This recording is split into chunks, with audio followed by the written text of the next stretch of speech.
Hi అందరికీ welcome back to our channel. ఈరోజు ఇంకో కొత్త రెసిపీతో మేము ముందుకు వచ్చేసాను. అది వచ్చేసి హెల్దీ అండ్ టేస్టీ అండి. మనం ఇంట్లోనే ఓన్గా ప్రిపేర్ చేసుకోవచ్చు. అది వచ్చేసి బాదం పౌడర్ అండి.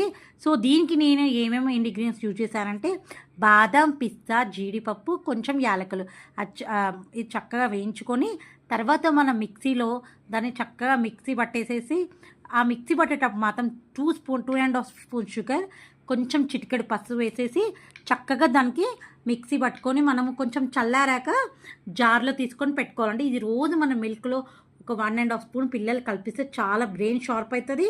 సో చక్కగా మనము ఇంట్లోనే హ్యాపీగా హెల్తీగా ఉండొచ్చు. సో ఈ రెసిపీ మీకు నచ్చితే లైక్ చేసి, షేర్ చేసి, సబ్స్క్రైబ్ చేయండి. బాయ్ అందరికీ. సో మనం ఇది చక్కగా ఇంట్లో పిల్లలకి యాక్చువల్గా వాళ్ళు ఈ పిస్తా, బాదం ఇవన్నీ మనం పెడితే రాగా తినరు. చక్కగా ఇట్లా పౌడర్ చేసేసి మనము ఒక బాటిల్లో స్టోర్ చేసి రోజు మిల్క్లో 1.5 స్పూన్ ఇస్తే చాలా మంచిది. పిల్లలకి, పెద్దలకి, అందరికి ఎవరైనా చాలా మంచిది. సో ఈ రెసిపీ మీకు నచ్చితే మీరు కూడా ఇంట్లో ట్రై చేసి ఎలా వచ్చిందో టేస్ట్ నా కామెంట్ బాక్స్లో పెట్టండి. మళ్ళీ రేపు ఇంకో కొత్త రెసిపీతో మేము ముందుకు వస్తా. అందరికీ బాయ్ అండి.